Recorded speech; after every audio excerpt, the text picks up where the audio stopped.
He stole my mother's legacy and left me homeless, but I found the secret she hid beneath the shop. When he saw me in court holding the evidence, he whispered, "Please don't end me like this." Too late. I found out my boyfriend was a con artist the same morning I walked up to my mother's flower shop and saw the foreclosure notice stapled to the door. It was bright red, bold font, like they wanted it to punch me straight in the throat. I stood there in the middle of downtown Savannah, holding a paper coffee cup with trembling hands while people walked past me like my entire world wasn't crashing down around my feet. And the worst part? I trusted him.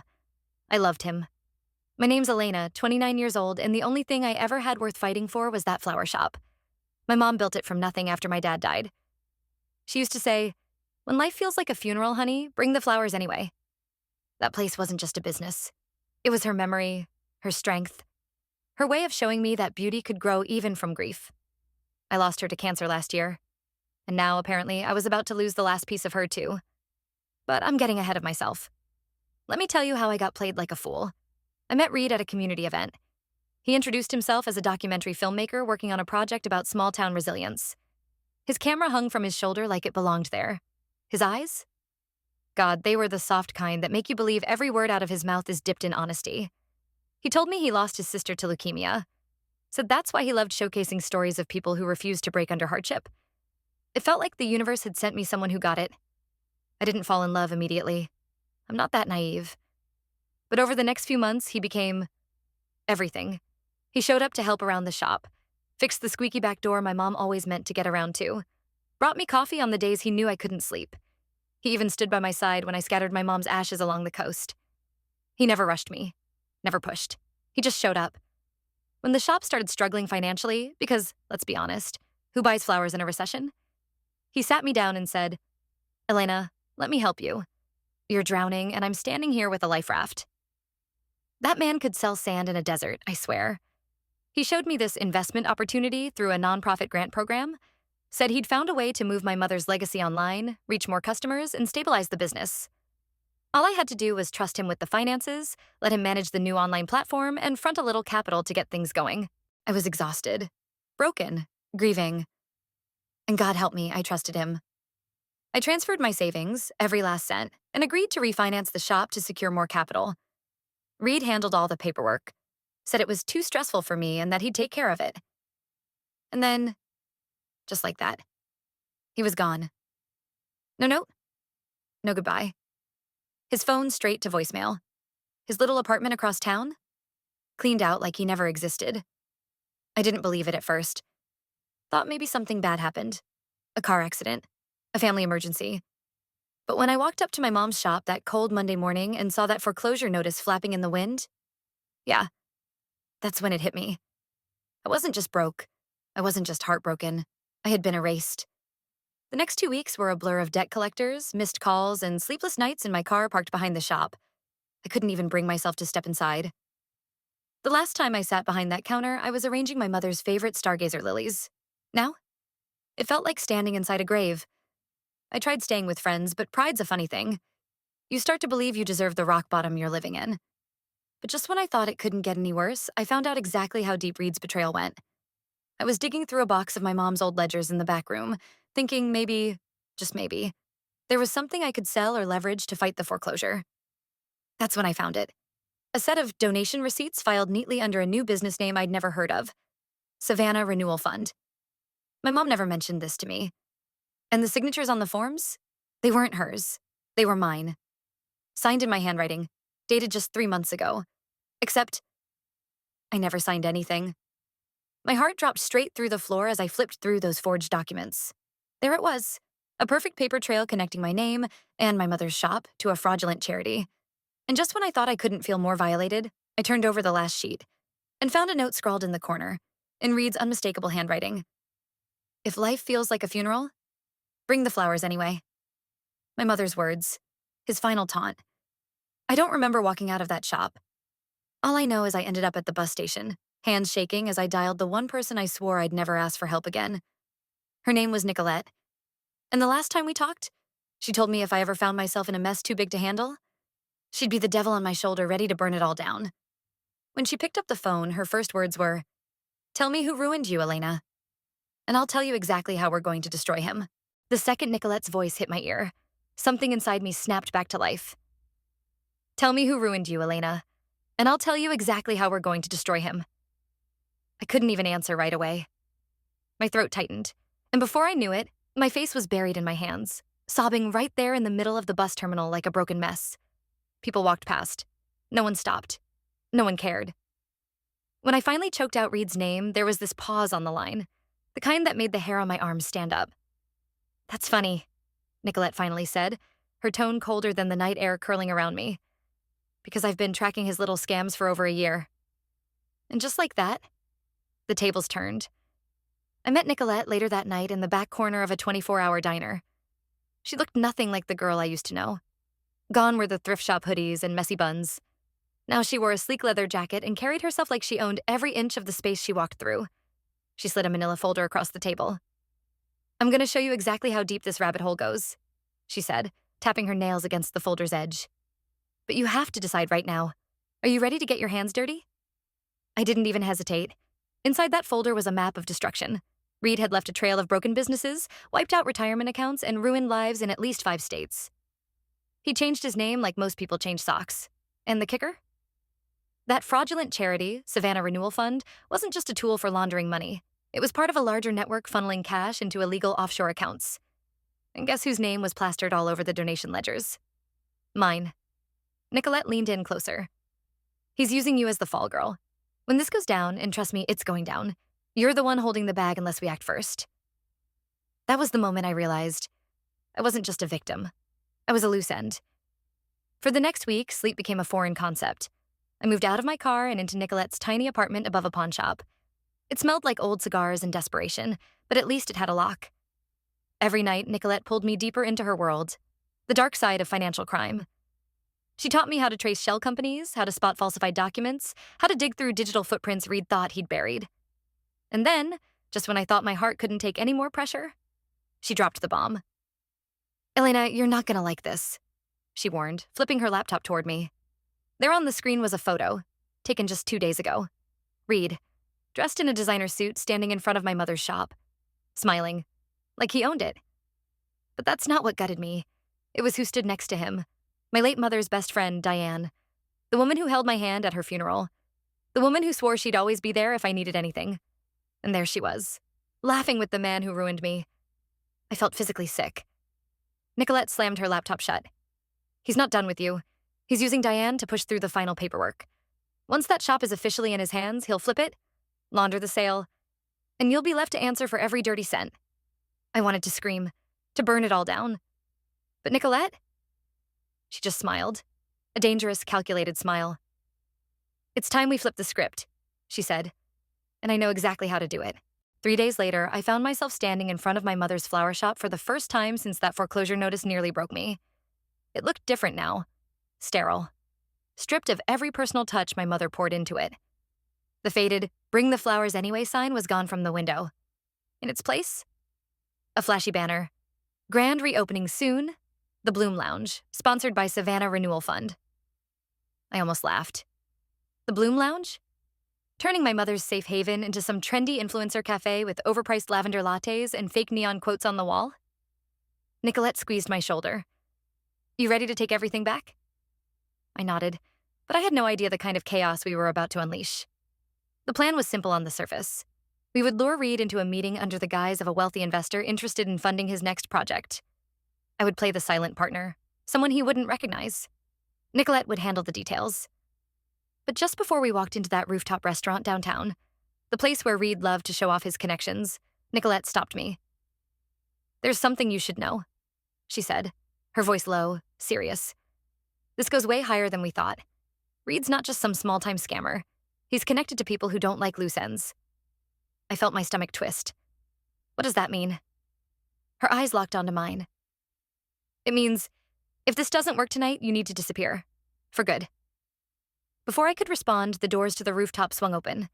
And there he was, Reed, smiling like he hadn't destroyed my entire life. But what truly made my blood run cold was the man standing right behind him. My mother's lawyer, the one who handled her will. And that's when it hit me. This wasn't just about my money. It was about my mother's legacy. And whatever they'd buried in her will, I was never supposed to find it. If you've ever walked into a room knowing every single person there wants something from you, or worse, wants you gone, you'll understand how my hands felt ice cold even as sweat dripped down my spine. The rooftop restaurant was all polished marble and glass walls, perched high above the city like some untouchable kingdom. Reed stood near the balcony, basking in the spotlight of his own lies, swirling a glass of whiskey like he owned the skyline. And just behind him, my mother's lawyer, Charles Vance. I hadn't seen him since the reading of my mother's will. He was the one who handed me the keys to the flower shop, the one who clasped my hands and told me, "Your mother left you everything that mattered." Now he was standing shoulder to shoulder with the man who stole it all. My mind raced. Why was he here? What was he hiding? Nicolette placed a firm hand on my back and whispered low enough that only I could hear. "Steady, Elena. This is their lair. But tonight, we're the hunters." Reed spotted us and his smile widened, that same nauseatingly charming grin that once made me believe he was my safe place. "Ah, the elusive Miss Morgan," he said, striding over. "I wasn't sure you'd make it. I was just telling Charles here about the kind of investors who know how to spot true opportunity." Investor. That was the role Nicolette had taken, posing as a mysterious financial backer with deep pockets and questionable morals. I kept my head down, playing the silent business associate, my oversized sunglasses doing most of the heavy lifting to hide my face. My pulse was a drumline in my ears. Nicolette sat across from Reed, every bit the poised and ruthless investor he thought he was impressing. "I'm only interested in ventures that offer, let's say, creative financial maneuverability," she said, her tone cold as ice. Reed leaned back, confident as ever. "Then you're in the right place. Savannah Renewal Fund is just the beginning. With the right funding, we're expanding into heritage properties. Big tax incentives, clean books. Nobody asks too many questions when it's charitable preservation." I clenched my fists under the table. That wasn't just business talk. That was my mother's shop he was casually referring to. My home, my legacy, about to be laundered through his empire of lies. But before I could spiral into rage, Nicolette asked the question we'd rehearsed a dozen times. "Tell me, Mr. Vance." She turned toward my mother's lawyer. "What's your role in all this?" Charles Vance adjusted his cufflinks and smiled politely. "I simply facilitate the legal side of things. Ensure that old properties transition smoothly. Sometimes paperwork gets lost. Wills get contested. You know how it is." My stomach turned. Was he implying? Had he manipulated my mother's will? Before I could react, Nicolette pushed harder. "Lost paperwork is dangerous business, Charles, but lucrative, I imagine, especially if there were hidden assets involved." Vance's smile faltered. Just slightly, but enough. And that's when it clicked. My mother didn't just leave me the flower shop. She left me something else. Something neither of these men wanted me to find. But before I could process it, Reed's phone buzzed. He glanced at the screen and his expression shifted for the first time all night. "Excuse me," he muttered, stepping away from the table. Nicolette leaned toward me immediately. "Something's wrong. He wasn't supposed to get any calls during this meeting." I stood to follow him, my hands trembling. I didn't care about the plan anymore. I needed answers.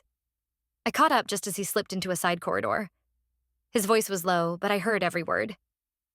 "Yeah, she's here. Right across from me. No, she hasn't figured it out yet. She doesn't know about the other property. It's still safe. She'll never find the key." My blood ran cold. The key? He wasn't talking about the flower shop. He was talking about something else my mother had left behind. I stepped back, my mind racing. Another property? Hidden assets? What the hell had my mother been trying to protect me from? And just as I turned the corner to sneak back toward the table, I froze. Because standing there, right in front of me, was Diane, my mother's best friend, holding a worn leather notebook, the one my mother used to carry everywhere. Diane's eyes met mine, wide and panicked. She wasn't supposed to be here, and she definitely wasn't supposed to have that notebook. Before I could say a word, she turned and bolted toward the elevator. The key. It was in that notebook. I ran after her, my heart pounding so hard I couldn't hear anything else. The elevator doors closed just before I reached them, but right before they shut, Diane locked eyes with me and whispered through the narrowing gap. "I'm sorry, Elena. You were never supposed to know." And then she was gone. If I learned anything from losing everything, it's that grief has a sound. It's the hum in your ears when the world goes dead silent. The hollow echo of footsteps as you chase down a truth you were never supposed to find. And that night, standing in front of the elevator Diane disappeared into, I heard it loud and clear. But something else cut through the noise. Resolve. Because if she thought running would stop me, she'd forgotten one important thing. I had nothing left to lose. The next morning, before the sun even rose, I was outside Diane's gated home. Nicolette sat in the passenger seat beside me, legs crossed, calm like we weren't about to cross every moral line in the sand. You ready for this? She asked, eyes flicking toward the rearview mirror. I swallowed hard. If you're asking whether I'm willing to break into my dead mother's best friend's house to recover whatever's in that notebook? Yeah, I'm ready. Nicolette cracked a grin. Now that's the Elena I've been waiting for. With practiced ease, she popped the lock on the side gate, and we slipped through the shadows toward the garden entrance. Inside, the house was eerily quiet. Too quiet. We moved carefully, every creak of the old hardwood floor sounding like a gunshot. Then, just as we rounded the corner into Diane's study, we saw it. The notebook, sitting neatly on the desk like it had been waiting for me all along. My fingers trembled as I reached for it, the familiar worn leather sending a flood of memories crashing over me. But before I could even flip it open, Nicolette's hand shot out to stop me. Wait! She leaned in, inspecting the edges of the cover. Her eyes narrowed. There's something off about this. Carefully, she peeled back the lining inside the cover, revealing a thin, hidden pocket. And tucked inside was a single tarnished brass key. Not just any key, a safety deposit box key. My heart dropped. My mother, she kept a secret this big and never told me? Nicolette gave me a hard look. Whatever's in that box, Elena, it's what Reed and Vance have been trying to erase. You ready to find out why? I wasn't, but I nodded anyway. That afternoon, we drove straight to the bank listed on the key, an old stone-faced building downtown, one of the few places untouched by Reed's empire of glass and lies. At the front desk, the elderly clerk looked at the key and her eyes immediately darkened. You're Elena Morgan? I nodded slowly. She disappeared into the back without another word, returning moments later with a small steel box. In the privacy room, I took a deep breath and opened it. Inside were two things, a stack of legal documents and a flash drive. I reached for the papers first. My hands shook so badly I could barely read the text. But as the words came into focus, my entire world shifted under my feet. My mother hadn't just left me the flower shop. She'd left me controlling shares in a series of waterfront properties, prime real estate now worth millions. Properties quietly held under a trust I'd never known about. Properties that Reed and Charles Vance had been desperately trying to get their hands on. And the final blow? The trust documents made it clear. The only person who could legally authorize any transfer of those assets was me. Reed's entire plan, to flip those properties, launder the sales, and walk away untouchable, was dead in the water the moment I found that key. I turned to Nicolette, the weight of it all crashing down on me. They've spent months, no years trying to erase me from this. And now? Nicolette's lips curled into a slow, dangerous smile. Now, Elena, we burn them to the ground. But just as we were about to leave, Nicolette plugged the flash drive into her laptop. Might as well see what the cherry on top is, she muttered. What popped up on the screen made my blood run cold. Videos, dozens of them. Secret recordings, financial transactions, private conversations between Reed, Vance, and... My breath caught. City officials, bank executives, judges, people I'd trusted my entire life. One folder stood out, labeled simply, The Final Deal. Inside was a recording from just 3 nights ago. I hit play, my hands trembling. It was Reed's voice, confident, smug. Don't worry. Once we push Elena over the edge, she'll either run or break. Either way, she disappears. And then, gentlemen, we split everything. I felt the room tilt. They hadn't just been trying to erase my legacy. They were trying to erase me. Permanently. Nicolette snapped the laptop shut. Her voice was low, deadly calm. This isn't just about fraud anymore, Elena. They were planning to end you. And they're not going to stop now that you've found this. I stood there in stunned silence, my entire life unraveling in real time. And then, the phone in my pocket buzzed. Unknown number. I almost didn't answer. But something told me to pick up. A voice I hadn't heard in nearly a year crackled through the line. Elena, it's your father. You're in danger. And I know exactly where your mother hid the rest. My father, the man I believed was dead. I stared at the phone in my hand, the screen still lit up with that unknown number, the words still echoing in my head. It's your father. You're in danger. And I know exactly where your mother hid the rest. My father, the man I'd buried in my heart years ago after my mother told me he'd walked out and never looked back. And now, suddenly, He was the last missing piece in a puzzle I didn't even know I was solving. The rage, the confusion, it all boiled up at once. But I didn't have the luxury of falling apart. Because if there was one thing I understood now, it was that every second I hesitated, Reed and Vance were closing in. I met my father that night in a crumbling motel on the outskirts of town. He looked older, thinner, but his eyes, they were exactly like mine. "You have every right to hate me, Elena," he started. "But I left because your mother asked me to keep you safe. She was trying to hide something so dangerous she thought disappearing me was the only way to protect you both." And then he handed me a small locked case. Inside, blueprints, financial ledgers, and a single letter, written by my mother. In her neat looping handwriting, she confessed everything. She had uncovered a massive corruption scheme involving city officials, real estate developers, and, of course, Reed and Charles Vance. She'd gathered evidence over years, hiding it piece by piece in places no one would think to look. And the final piece? The thing that would unravel their entire empire? A recorded conversation stored in a hidden vault beneath the flower shop. The shop I'd nearly let them take. My heart was pounding so hard I could barely breathe. It was time. The next morning, I walked back into that shop, not as a victim, but as the woman who was about to end them. With Nicolette's help, we found the hidden vault beneath the floorboards in what used to be my mother's office. And inside it was everything. The original trust documents, unedited transaction records, and most importantly, a clear, damning recording of Reed, Vance, and two high-ranking city officials laughing over how they manipulated property laws to steal from vulnerable families. I had them. And this time, they couldn't erase me. We sent copies of the evidence to every major news outlet, the state attorney's office, and even leaked it online for good measure. The fallout was immediate. Reed's smug face was plastered all over national news under headlines like, "Charity Kingpin Exposed in Multi-Million-Dollar Fraud Ring." Vance was arrested within 24 hours, his license revoked, and his assets frozen. And those corrupt officials? They resigned in disgrace before the indictments even dropped. But Reed, oh, he fought back. He tried everything. Denials, counter-lawsuits, even a pathetic attempt to spin his crimes as misunderstood philanthropy. Until the IRS got involved. And let me tell you, nothing wipes that arrogant smile faster than a courtroom packed with every person you've ever destroyed, watching you crumble under the weight of undeniable proof. The day they read his sentence, 25 years without parole, I sat in the front row.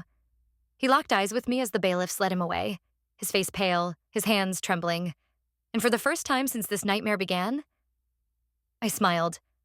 Not out of revenge, but because I knew, finally, my mother could rest in peace, and I could live again. I kept the flower shop, but I didn't reopen it. Instead, I turned it into a community shelter for women who'd lost everything, just like I almost did. Because if there's one thing I learned through all of this, it's that survival isn't about how many times life knocks you down. It's about the one time you stand up and refuse to fall again. And in that moment, standing in the ruins of everything they tried to destroy, I realized I wasn't just my mother's daughter. I was her final act of defiance. And I would never be erased again. Sometimes the people you trust the most are the very ones sharpening the knives behind your back. But when you find your voice, when you finally fight back, that's when you take your life all the way back. And no one can steal it again.